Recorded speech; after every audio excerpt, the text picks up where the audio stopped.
दोस्तों, तो स्वागत है आपका एक नई कहानी में। माँ बाप की मजबूरी। इंसान अपने पास जो कुछ है उसकी कद्र नहीं करता। मन को हमेशा दूर से आने वाले ढोल सुहाने लगते हैं। ऐसा ही समीर है जो गांव की ताज़ा हवा और शांति छोड़कर शहर में बसना चाहता है। मिट्टी की खुशबू से दूर रहना चाहता है और शहर का धुआं खाना चाहता है। मजबूरी और जिम्मेदारी सब कुछ करती है, लेकिन समीर को ऐसी कोई आवश्यकता नहीं थी। घर छोड़ते समय पिता ने बताया कि गांव में हमारे पास पर्याप्त भोजन है। भगवान की कृपा इतना कर सकती है, फिर क्योंकि तुम एकमात्र बच्चा हो, हम चाहते हैं कि तुम हमारे साथ रहो। लेकिन समीर विश्वास करने को तैयार नहीं था। समीर हालांकि इसे मानने को तैयार नहीं था। पिताजी को बताया कि मैं यहाँ रहना नहीं चाहता क्योंकि आपने पूरी ज़िंदगी वहाँ बिता दी। पिताजी ने कहा, जो कुछ हमने कमाया वह तुम्हारे लिए है, फिर तुम घर और जानवरों को छोड़कर वहाँ एक छोटी सी नौकरी करना चाहते हो। एक बार फितूर सर पर सवार होने के बाद कहाँ उतरता है। वयस्क बच्चे यह भूल जाते हैं कि माता पिता की बातें सिर्फ शब्द नहीं बल्कि उनके जीवन का अनुभव भी हैं। समीर ने इनकार करते हुए कहा, अब पहले जैसा ज़माना नहीं है। आप लोग इतना क्यों सोच रहे हो? मोबाइल है और वीडियो कॉल भी है। मैं हर दिन आपको दूर बैठा दिखाई दूंगा।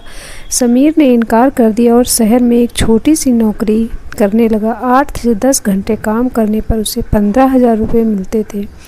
माता पिता को बताया गया था कि वह काम करने लगा। पिताजी ने फिर कहा, बेटा हमें तुम्हारी याद आती है तो घर आ जाओ। समीर ने शहर में रहना चाहा। समीर की माँ भी परेशान थी, लेकिन उसके पिताजी ने उसने कहा कि उसे अपने मन की बात करने दो। वह कुछ दिनों में वापस आ जाएगा और हमारे अनुभव से चलेगा।